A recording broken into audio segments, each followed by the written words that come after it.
Awesome. Hello, everyone, and welcome to our Q&A here at Parenting Academy. Today, we're going to talk about, actually, I want to start with a question. If you ever felt like your child has to be the one controlling everything, calling all the shots, even like the smallest things or the smallest request can turn into a battle. If you are dealing with a child who seems to like resist every instruction or every direction that you give, even when it's something that they to do or that they like to do, you are definitely not alone. And this is what we're going to talk about today.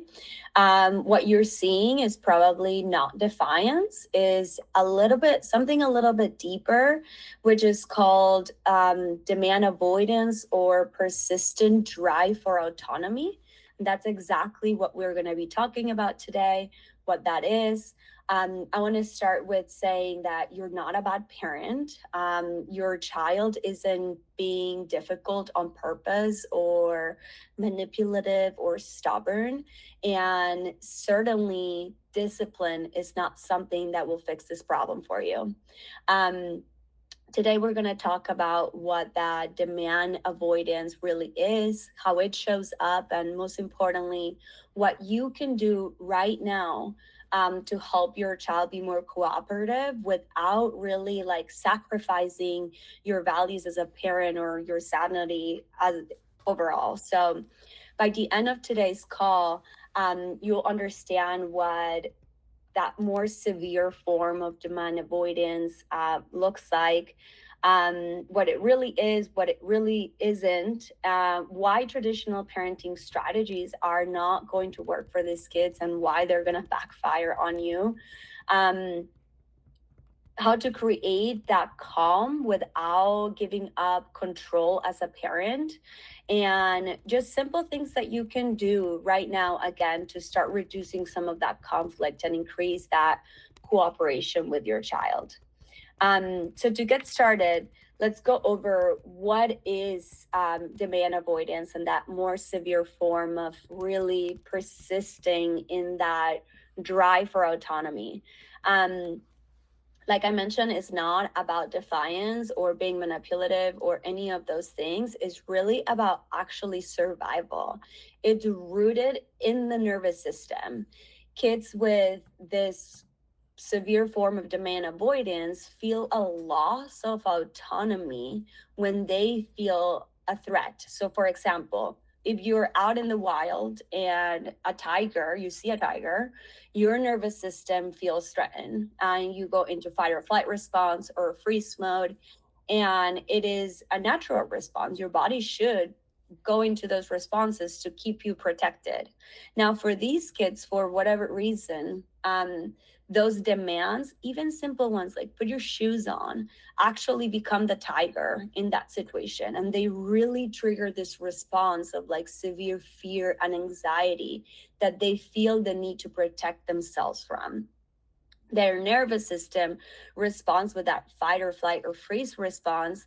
And that means that every demand, even simple ones, again, feels like somebody's trying to take away their freedom, or in an extreme case from like a very brain like primitive standpoint, it just feels like they're under attack and that they need to survive. It is not a behavior problem, it's a nervous system response to whatever that trigger is. What that looks like on a day-to-day for a kid who has some of those characteristics is that, again, they avoid simple tasks, even the ones that they like them. Like, for example, if a child really likes going outside and they know that they need to put their shoes on before they go outside, they will still resist putting the shoes on, even though they love going outside. They use humor or distractions, storytelling to kind of like dodge and avoid those demands. Um, just yesterday, I'll tell you a story. I had a kiddo, mind you, he's 3, okay? I had a kiddo who, um, he was given a demand of going to the bathroom, and he started telling us about the fact that solar panels cost more than $100 just randomly after we gave him that demand. And that is a clear example of how they'll use anything, any story, any wild thing to avoid that demand. They'll use humor or distractions as well. um they'll use things like, my legs don't work, or I can't do that. A while back, a kiddo told me that the aliens came at night and stole all of his ability to put his clothes on and do all of his hygienes, and that was his story. They'll use things that are out of like this world to tell you that they can't do it for whatever reason. They'll also flip their moods rapidly. They'll go from like happy to kind of like low energy to maybe they're really mad. You'll see those moods change quite a bit. And then they'll show really strong emotions when something doesn't go their way, when you tell them to do something. Something as simple as, again, put your shoes on and you'll get a full meltdown. That's also something that shows up in this severe demand avoidance. Another common characteristic of this kind of like profile is wanting to control all of the interactions or the play. So they want you to play a certain way, and they want to direct your play, and they want to control the interactions in any way. Why does all of this happen? Again, because doing what somebody else tells them to do feels unsafe. So even if it's something that they enjoy, just the fact that somebody else is telling them to do it feels unsafe, and that is what that happens. Now I want to be clear that this demand avoidance is not a diagnosis. It is not really anything other than a set of characteristics. You can look at it from, like, if it was a personality trait, like if those things show up, those are kind of like personalities and what they look like. And they just form a profile of that personality of being strong-willed, being like determined. And all we need to do really is understand that and observe it, make sure that we know where it comes from so that we know what to do instead. um, Now, some of the common mistakes that I see parents make with children who have these characteristics of like strong willingness or that demand avoidance is that they engage in those power struggles, that need for um, me being the parent and they should follow my directions really engages in those power struggles, which more than likely are going to backfire. Um, Instead of using more declarative language like, why don't we do this, or we're eating and sleeping, or we are doing X and Y, what parents do is they use commands or very direct instructions like, you need to do this, or you have to do this because I said so. That really also backfires, because that is a direct trigger to, again, um, responding in that threatening response. Another big mistake that I see parents often make is assuming that their child is being manipulative, or stubborn, or anything like that. They're doing it on purpose and they're really not. And this usually leads to the parent doubling down on discipline. And that's when things really escalate. This is when we're engaging in that back and forth of like, no, I don't want to. No, you have to. No, I don't want to. Well, now I'm going to take your phone away. And that really escalates. What that does is like actually drifts you apart from the goal of getting your child to listen and follow your lead. And then the last thing that I see parents, the mistake that I see parents make is to take things personally. Oftentimes, parents tell me like, "Well, my child doesn't respect me," or "I am the parent; they need to listen to me. Isn't that what I'm supposed to be doing? Like, I don't understand why they do this to me." And the fact of the matter is that your child is not doing it on purpose. And taking it personally just doesn't serve either of you. These kids aren't trying to control you to be rude or to be disrespectful. They're trying to control the situation because the world feels too much, too overwhelming, and controlling the outside actually helps them control the inside for them. So now what can we do instead? I want to walk you through 7 different like steps or strategies that you can start implementing right now at home to help you like increase that cooperation. The first one is to really shift your mindset. Again, your child is not doing it on purpose. So instead of thinking, how can I get them to comply? Like, why is my child not following directions? Try thinking, how can I lower the threat level? What can I do to make my child feel like they are safe instead of just trying to get them to comply with what I'm saying? It is really about connection instead of compliance. Excuse me. The second thing that you can do to help with your child cooperating is to use declarative language. So, declarative language means that you are stating the facts, is about talking about reality and what is, as opposed to making a demand. So, for example, instead of saying, you need to sit, you want to say, we're still sitting and eating. So that form of language takes away, is saying the same thing. You're basically telling them, like, we're still sitting and eating, but instead of telling them, you need to do it, I'm just telling you subliminally that this is what is happening right now. And it just makes them feel more in control.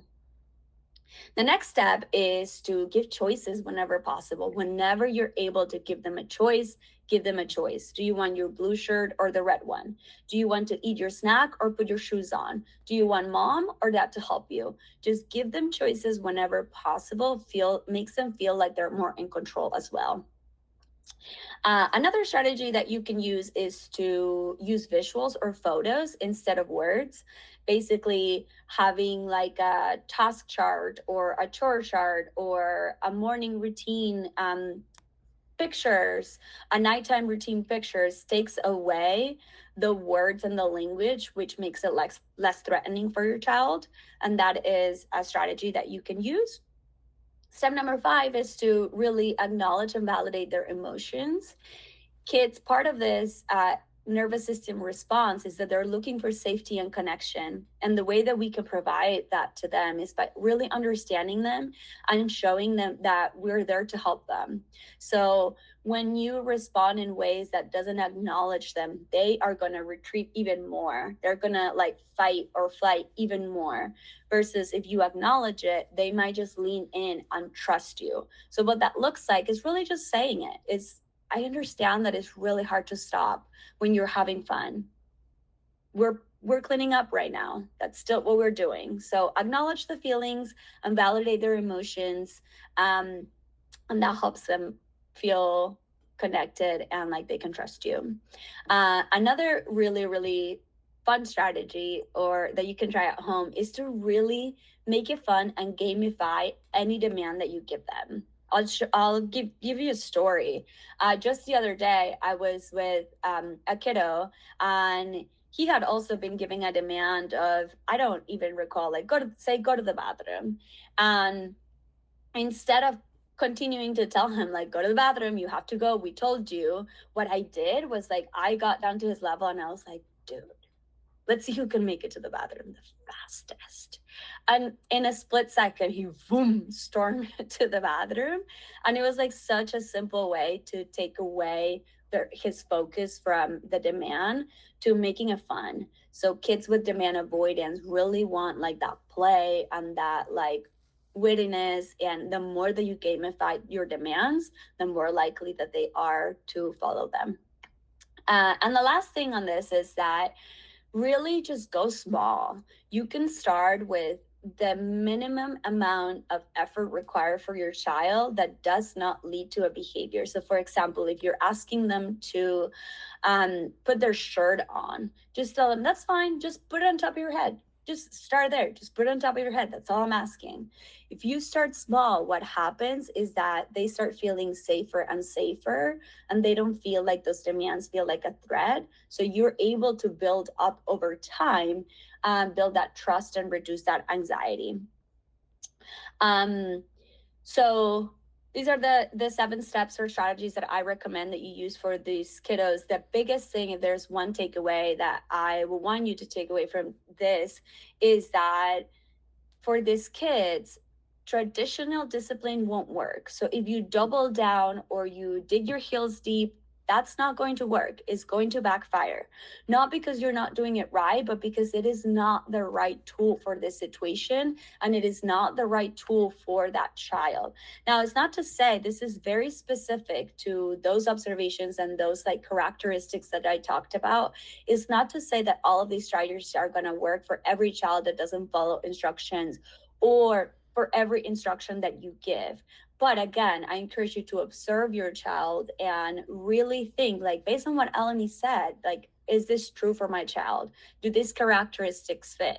And if that is true, then again, you just need the right tool for that situation. Kids with demand avoidance or that persistent drive for autonomy need a calm tone. They need to feel safe and they need to feel connected.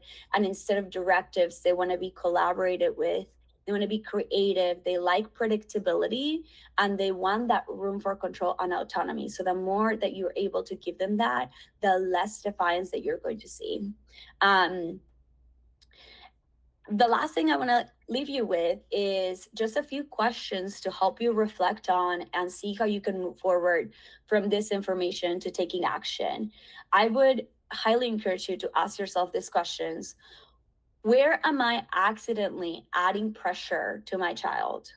How can I turn this moment into collaboration instead of me just commanding something of my child? Or what is one way that I can offer my child more choices today? How can I give them more control of their situation? Am I confusing anxiety with defiance? And how can I model more flexibility when things don't go as planned for my child? If you really reflect on those questions, you probably will find the direction in which you can start based on those strategies that I gave you earlier. I hope that this helps clarify some of those moments that are just really confusing, and as to like, why does my child do this, and what can I do, what you can do instead.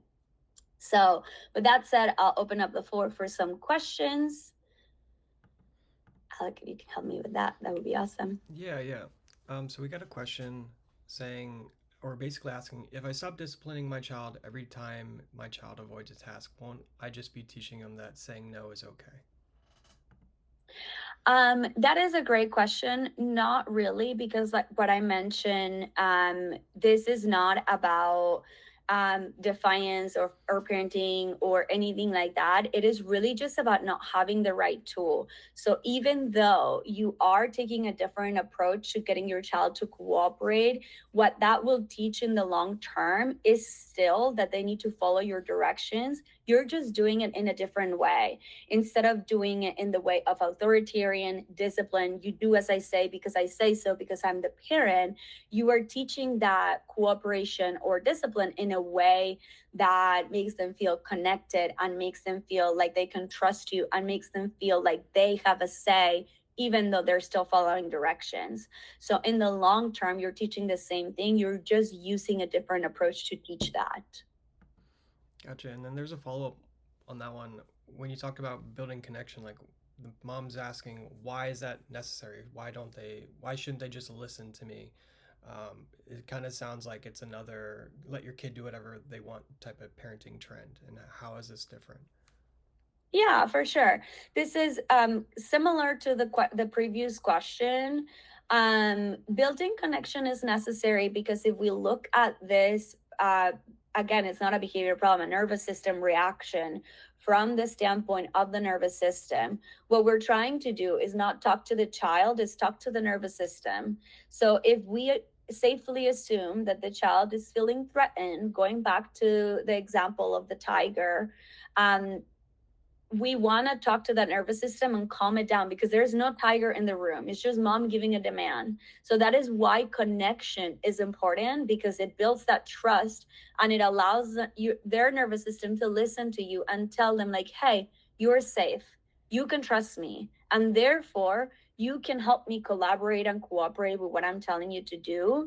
It is not about just allowing the enabling them. This is not it. You're not just giving them all the control. It is, again, having a different approach to how you're going to get that child to cooperate in a way that they feel safe. Gotcha. Uh, Basically, sorry, I have one more thing to add. mhm. You don't need to give up your role as a parent. You're not doing that. You're not just being like you're in control fully. What you're actually doing is kind of redefining how you lead them. Your job as a parent is to like create safety and provide structure and guide your child towards like that cooperation and the skills that they need. The how and the in between is a whole different ball game, and this is what we are talking about here. It's just the how. I got another question from a parent. How do I know when to push through a demand and when to step back as a mom?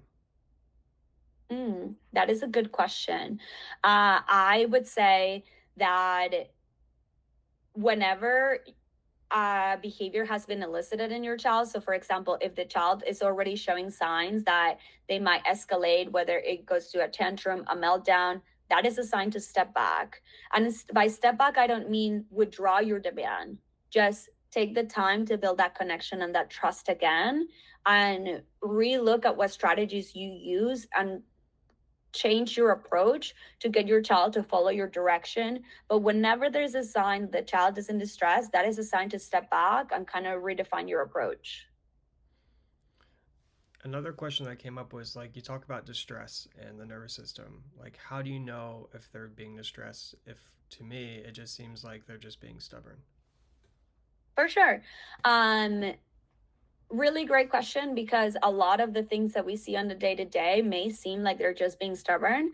We're going to want to look at the things that I talked about earlier. If simple demands create this like power struggle negotiation, if you see your child often use excuses or storytelling or random stories to as to why they can do something, if they show big emotions, like if you tell them put your shoes on and this is something that they do every day multiple times a day and they melt down out of nowhere, all of those are signs that that is a nervous system response and not a regular response. You can safely assume that your child wants to do good. Your child is good. They want to please you. And so if something seems extreme, out of the ordinary, kind of like it doesn't make sense, it is probably a nervous system response. Cool. Let me see if there's any more.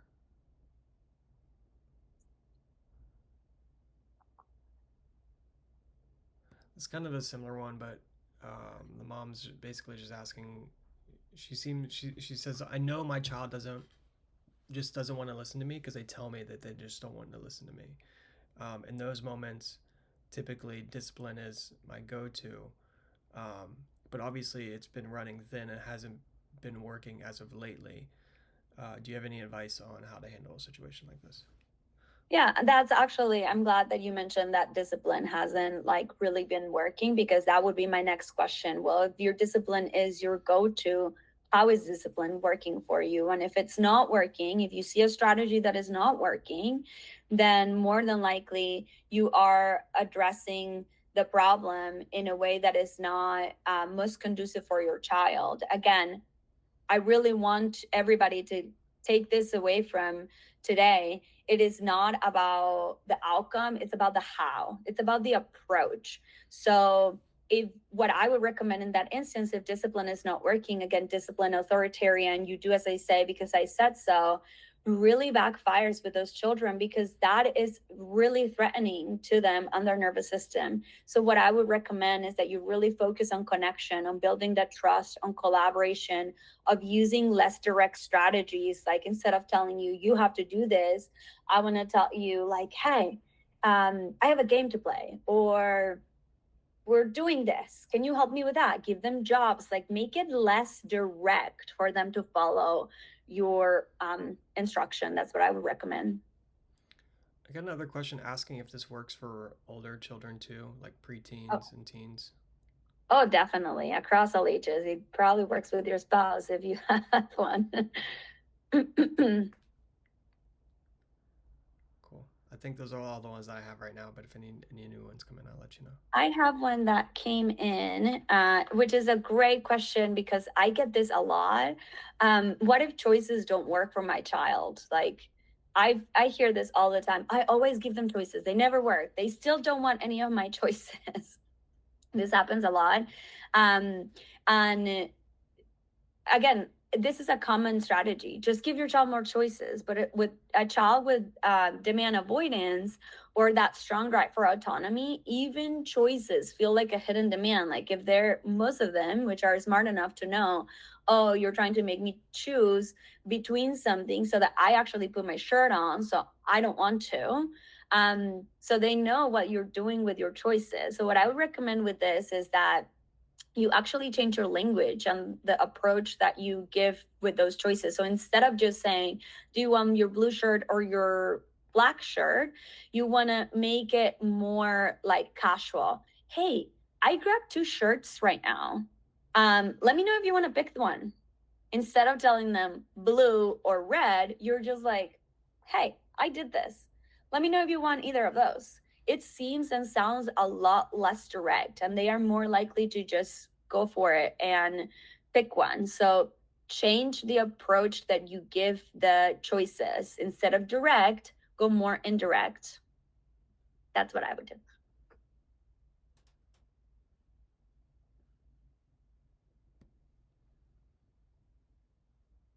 I think that's all I got. There's one more in here. I'm just trying to understand it. It's about setting limits and expectations without escalating behavior. So the question is, how can I set limits or expectations without escalating my child's behavior or creating more power struggles? Yeah, so setting limits and expectations is definitely going to be required. I would say that that is kind of like a next step. And maybe we can do this on our next call. A next step to where we're at right now in order for you to be able to set expectations and limits that actually work long term and that are going to lead your child to follow those expectations, you really need to start with a foundation, which is build that trust and that connection. So you want to build the trust and the connection first, and that's set the expectations. A good way at this level to start setting those expectations is to make sure that you say what you mean and you mean what you say. What I mean by that is make sure that you follow through. If you told them, put your shoes on, you can change the approach, the how, in what I already talked about, instead of saying, like, you need to do this, you need to do to put your shoes on. Come up with creative ways to get your child to put their shoes on no matter what. So it's a little bit of a balance. We want to avoid the behavior, but you want to do it in a way that still gets them to comply. And I'll give you a better example, a more realistic one. For example, when I had a kiddo who I would tell him, like, okay, stand up. That's my demand, right? Stand up. I didn't say stand up right now. I didn't say stand up immediately. I said stand up. And he would take solid like 15 to 20 minutes to stand up. But I meant what I said and I said what I meant. Like I wanted him to stand up. I didn't give a time frame. And that is how I would start setting expectations. Just make sure that whatever demand you give, you're able to follow through with without as much as possible, eliciting the behavior by accommodating the approach. So change your approach. And then we got one last one, and we can wrap it up because I know we're close on time. But um, this one's asking about how to handle situations in public when they're just avoiding demands that maybe it's urgent or like safety wise, um, without coming across or you know being negative in a way. Yeah, that's definitely a tough situation. I would say that, of course, there are times in which we are in community settings that are unavoidable. And if it's a safety concern, by all means, safety first. Like, if a child is running out on the street that is a busy street, like, there is no collaborating and cooperation. We got to keep that child safe. So, whatever you need to do to keep the child safe, please do that. However, I would say for long term, actual like cooperation and change of behavior, I would ask myself this question, like, do I have these issues at home? And if I have these issues at home, I would start working on those at home so that when you are in the community, they are more likely to change. It's kind of like if I asked you to run a marathon when I haven't even taught you how to run properly, or you don't have the endurance to run properly, you are probably not going to make it in that marathon. So it's the same thing, like taking these skills out in the community without having the foundations are at home are going to be a lot harder. So if you are encountering those situations in the community, I would say really focus on safety and getting out of that unstuck situation, and then work on the long term at home so you can generalize later on. Awesome, awesome. Well, that was the last one. Cool. Well, thank you, everybody. Hope everybody has a great day, and I'll see you next time.